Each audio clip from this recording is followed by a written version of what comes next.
Hey guys, welcome back to my channel. ನಮ್ಮ ಇವತ್ತಿನ vlog ಏನು ಅಂತ ನೀವು ಆಲ್ರೆಡಿ ಥಂಬ್ನೇಲ್ ಅಲ್ಲಿ ನೋಡಿರ್ತೀರಾ. ವಿಡಿಯೋ ಒಳಗೆ ಹೋಗೋಕ್ಕಿಂತ ಮುಂಚೆ ನೀವು ಯಾರಾದ್ರೂ ನನ್ನ ಚಾನಲ್ನ ಫಸ್ಟ್ ಟೈಮ್ ನೋಡ್ತಾ ಇದ್ದೀರಾ ಅಂದ್ರೆ ಮರಿದಿರ ಚಾನಲ್ನ ಸಬ್ಸ್ಕ್ರೈಬ್ ಮಾಡ್ಕೊಂಡು ನೋಡಿ ಅಂತ ಹೇಳ್ತಾ ಬನ್ನಿ, ತಡ ಮಾಡಿ let's get started. So guys, ಇಲ್ಲಿ ಫಸ್ಟ್ ಒಂದು ಬಾಣಲಿ ತಗೊಂಡಿದ್ದೀವಿ. ಬಾಣಲಿ ಕಾದ್ಮೇಲೆ ಇದಕ್ಕೆ ಎಣ್ಣೆ ಹಾಕೊಳ್ಳೋಣ. ಸೊ ಗೈಸ್, ಇಲ್ಲಿ ಬಾಣಲಿ ಕಾದಿದೆ, ಇದಕ್ಕೆ ನಾವು ಸಾಸಿವೆ ಎಣ್ಣೆ ಹಾಕೊಳ್ತಾ ಇದೀವಿ. 2 ಸ್ಪೂನ್ ಆಗೋಷ್ಟು ಸಾಸಿವೆ ಎಣ್ಣೆ ಹಾಕೊಂಡಿದೀನಿ. ನೀವು ಬೇಕಂದ್ರೆ ಕಡಲೆಕಾಯಿ ಎಣ್ಣೆ ಅಥವಾ normal refined oil or coconut oil, ಯಾವ ಆಯಿಲ್ ಬೇಕೋ ಸೇರಿಸ್ಕೋಬಹುದು. ಸೊ ಸಾಸಿವೆ ಎಣ್ಣೆ ಒಂಚೂರು ಕಾದ್ಮೇಲೆ ಇದಕ್ಕೆ ನಾವು ಡ್ರೈ ಸ್ಪೈಸಸ್ ಹಾಕೊಳ್ಳೋಣ. ಫಸ್ಟು ಸೋಂಪು ಹಾಗೂ ಜಾವತ್ರಿದು ಏನು ಹೂವು ಬರುತ್ತೆ ಅದು, ಕಲ್ಲು ಹೂವು, ಮತ್ತೆ 2 ಏಲಕ್ಕಿ, ಲವಂಗ ಹಾಗೂ ಚಕ್ಕೆ ತಗೊಂಡಿದ್ದೀನಿ. ಇವಾಗ ಇದನ್ನೆಲ್ಲ ಇದಕ್ಕೆ ಸೇರಿಸ್ಕೊಳ್ಳೋಣ. ಇದೊಂಚೂರು ರೋಸ್ಟ್ ಆಗ್ತಿದ್ದಂಗೆ ಇದಕ್ಕೇನೆ ನಾವು ಈರುಳ್ಳಿ ಹಾಕೊಳ್ತಾ ಇದೀವಿ.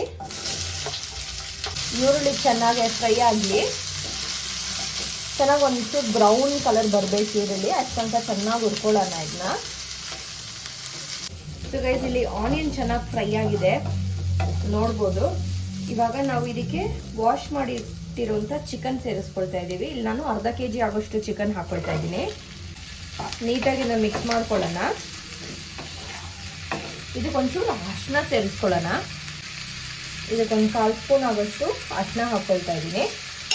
ಇವಾಗ ಇನ್ನು ನೀಟಾಗಿ ಮಿಕ್ಸ್ ಮಾಡ್ಕೊಳ್ಳೋಣ. ಗೈಸ್, ಈ ಸ್ಟೇಜಲ್ಲಿ ಇದಕ್ಕೊಂಚೂರು ಉಪ್ಪು ಕೂಡ ಹಾಕೊಳ್ತಾ ಇದ್ದೀನಿ ನಾನು.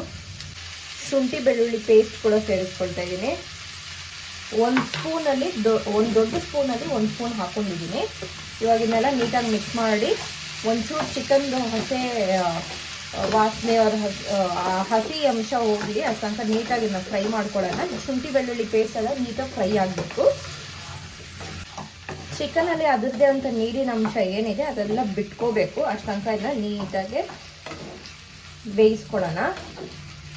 ಸೊ ನೀಟಾಗಿ ಮಿಕ್ಸ್ ಮಾಡಾಯಿತು. ಇವಾಗ ಇದನ್ನ ಒಂಚೂರು ಬೇಯಕ್ಕೆ ಬಿಡೋಣ. ಲಿಡ್ ಕ್ಲೋಸ್ ಮಾಡಿಟ್ಬಿಟ್ಟು ಒಂದು 5 to 10 ಮಿನಿಟ್ಸ್ ಇದು ಕುಕ್ ಆಗಲಿ. ಸೊ ಗೈಸ್, ಇಲ್ಲಿ ಒಂದು 5 ಮಿನಿಟ್ಸ್ ಆಗಿದೆ. ಇದು ಚೆನ್ನಾಗಿ ಕುಕ್ ಆಗ್ತಾ ಇದೆ ನೋಡ್ಬೋದು. ಚಿಕನ್ನಲ್ಲಿ ಅದರದ್ದೇ ಆದಂಥ ನೀರಿನ ಅಂಶ ಏನಿದೆ ಅದು ಬಿಟ್ಕೊಳ್ತಾ ಇದೆ. ಇವಾಗ ಈ ಸ್ಟೇಜಲ್ಲಿ ನಾನು ಒಂಚೂರು ಕ್ಯಾಪ್ಸಿಕಮ್ ಕಟ್ ಮಾಡಿ ಸೇರಿಸ್ಕೊಳ್ತಾ ಇದ್ದೀನಿ. ಇದು ಬಂದು ಕಂಪ್ಲೀಟ್ಲಿ ಆಪ್ಷನಲ್. ಇನ್ ಕೇಸ್ ನಿಮಗೆ ಬೇಡ ಅಂದರೆ ನೀವು ಸ್ಕಿಪ್ ಮಾಡ್ಬೋದು. ಸೊ ನನಗೆ ಆ್ಯಕ್ಚುಲಿ ಫ್ರಿಜ್ಜಲ್ಲಿ ಸ್ವಲ್ಪ ಕ್ಯಾಪ್ಸಿಕಮ್ ಇತ್ತು, ಕಟ್ ಮಾಡಿರೋಂಥ ಕ್ಯಾಪ್ಸಿಕಮ್ಮು, ಅದನ್ನೇ ನಾನು ಸೇರಿಸ್ಕೊಳ್ತಾ ಇರೋದು. ಇದನ್ನ ಹಾಕಿ ಇವಾಗ ಲಿಡ್ ಕ್ಲೋಸ್ ಮಾಡಿ ಚಿಕನ್ ಚೆನ್ನಾಗಿ ಬೇಯಲಿ. ಅದಾದಮೇಲೆ ನಾವು ಇದಕ್ಕೆ ಮಸಾಲ ಹಾಕ್ಕೊಳ್ಳೋಣ. ಸೊ ಗೈಸ್, ಇಲ್ಲಿ ಚಿಕನ್ ಆಲ್ಮೋಸ್ಟ್ 70% ಕುಕ್ ಆಗಿದೆ. ಇವಾಗ ನಾವು ಇದಕ್ಕೆ ಡ್ರೈ ಸ್ಪೈಸಸ್ ಸೇರಿಸ್ಕೊಳ್ತಾ ಇದ್ದೀವಿ. ಒಂಚೂರು ಧನಿಯಾ ಪುಡಿ ಸೇರಿಸ್ಕೊಳ್ತಾ ಇದ್ದೀನಿ. 1.5 ಸ್ಪೂನ್ ಆಗೋಷ್ಟು ಧನಿಯಾ ಪುಡಿ, 1 ಸ್ಪೂನ್ ಆಗೋಷ್ಟು ಖಾರದ ಪುಡಿ ಸೇರಿಸ್ಕೊಳ್ತಾ ಇದ್ದೀನಿ. ಖಾರ ನಿಮ್ಮ ಟೇಸ್ಟಿಗೆ ತಗ್ದಂಗೆ ನೀವು ಸೇರಿಸ್ಕೊಳ್ಳಿ. ಇವಾಗ ಇದನ್ನೆಲ್ಲ ನೀಟಾಗಿ ಮಿಕ್ಸ್ ಮಾಡಿಕೊಟ್ಬಿಟ್ಟು ನಿಮಗೆ ಗ್ರೇವಿ ಬೇಕಂದರೆ ಇದಕ್ಕೊಂಚೂರು ನೀರು ಹಾಕ್ಕೊಳ್ಳಿ. ಯಾಕಂದರೆ ಇವಾಗ ನಾವು ಡ್ರೈ ಸ್ಪೈಸಸ್ ಹಾಕಿರೋದ್ರಿಂದ ಒಂಚೂರು ಗಟ್ಟಿ ಬಂದ್ಬಿಡುತ್ತೆ. ಸೊ ನೀವು ಒಂಚೂರು ನೀರು ಹಾಕ್ಕೊಂಡು ಗ್ರೇವಿ ಬೇಕಂದರೆ, ಅಥವಾ ನಿಮಗೆ ಡ್ರೈ ಏನಾದರೂ ಬೇಕಂದರೆ ಹಾಗೆ ಇದನ್ನ ನೀಟಾಗಿ ಸ್ಟವ್ ಮೇಲೆ ಇಮ್ಮರ್ಸ್ಕೊಡಿ. ಎಣ್ಣೆ ಬಿಟ್ಕೊಂಡು ಬರೋವರೆಗೂ ನಾನು ನೀಟಾಗಿ ಫ್ರೈ ಮಾಡಬೇಕು. ಇವಾಗ ನಾನು ಇದಕ್ಕೆ ಒಂಚೂರು ನೀರು ಹಾಕೊಳ್ತಾ ಇದ್ದೀನಿ, ಯಾಕಂದರೆ ನನಗೆ ಒಂಚೂರು ಗ್ರೇವಿ ಬೇಕು ಅಂತ. ನೋಡ್ಬೋದು, ನಾನು ತೀರಾ ಕಡಿಮೆ ಹಾಕಿರೋದು, ಒಂಚೂರೇ ಚೂರು ಹಾಕಿದ್ದೀನಿ. ಇವಾಗ ಮಸಾಲ ನಾವೇನು ಹಾಕಿದ್ದೀವಲ್ಲ ಅದು ನೀಟಾಗಿ ಚಿಕನ್ ಗಿಡದು ಎಣ್ಣೆ ಬಿಟ್ಕೊಂಡು ಬರಲಿ ಅಷ್ಟು ತನಕ ಇದನ್ನ ಲೋ ಫ್ಲೇಮಲ್ಲಿ ಬೇಯಿಸ್ಕೊಡೋಣ. ಇನ್ನೊಂದು 5 ನಿಮಿಷ ಇದ್ದು ಹಿಂಗೆ ಸ್ಟವ್ ಮೇಲೆ ಇನ್ನೊಂದು 5 ನಿಮಿಷ ಇದನ್ನ ಕುಕ್ ಮಾಡಿದ್ರೆ ಎಣ್ಣೆ ಬಿಟ್ಕೊಂಡು ಬರುತ್ತೆ. ಎಣ್ಣೆ ಬಿಟ್ಕೊಂಡು ಬರೋವರೆಗೂ ಕುಕ್ ಮಾಡಿ ಆಮೇಲೆ ನಾನು ನಿಮಗೆ ತೋರಿಸ್ತೀನಿ. ಸೊ ಗೈಸ್, ಇದೊಂದು 5 ನಿಮಿಷ ಕುಕ್ ಆಗಿದೆ. ಎಣ್ಣೆ ಒಂಚೂರು ಬಿಟ್ಕೊಳ್ತಾ ಇದೆ. ಇವಾಗ ನಾನು ಈ ಸ್ಟೇಜಲ್ಲಿ 1-2 ಸ್ಪೂನ್ ಆಗೋಷ್ಟು ಮನೇಲೇ ಮಾಡಿರುವಂಥ ಮೊಸರು ಸೇರಿಸ್ಕೊಳ್ತಾ ಇದ್ದೀನಿ. ಇದು ಆಪ್ಷನಲ್ಲು. ಇನ್ ಕೇಸ್ ನಿಮಗೆ ಟೊಮ್ಯಾಟೊ ಬೇಕಂದರೆ ನೀವು ಟೊಮ್ಯಾಟೊ ಕೂಡ ಆ್ಯಡ್ ಮಾಡ್ಬೋದು. ನಾನಿಲ್ಲಿ ಟೊಮ್ಯಾಟೊ ಆ್ಯಡ್ ಮಾಡ್ತಾ ಇಲ್ಲ, ಅದಕ್ಕೆ ಮೊಸರು ಹಾಕ್ಕೊಳ್ತಾ ಇದ್ದೀನಿ. ನೀಟಾಗಿ ಮಿಕ್ಸ್ ಮಾಡ್ಕೊಳ್ಳಿ. ನಿಮಗೆ ಟೊಮ್ಯಾಟೊ ಮೊಸರು ಏನೂ ಹಾಕೋದು ಬೇಡ ಅಂದರೆ ಹಂಗೆ ಅವಾಯ್ಡ್ ಮಾಡ್ಬೋದು. ನೀವು ಅದ್ರ ಬದಲು ಒಂಚೂರು ನಿಂಬೆ ಹುಳಿ ಹಿಂಡ್ಕೋಬೋದು. ಇನ್ನೊಂದು 5 ನಿಮಿಷ ಕುಕ್ ಆಗಲಿ, ಆಮೇಲೆ ಸ್ಟವ್ ಆಫ್ ಮಾಡಿಬಿಡೋಣ.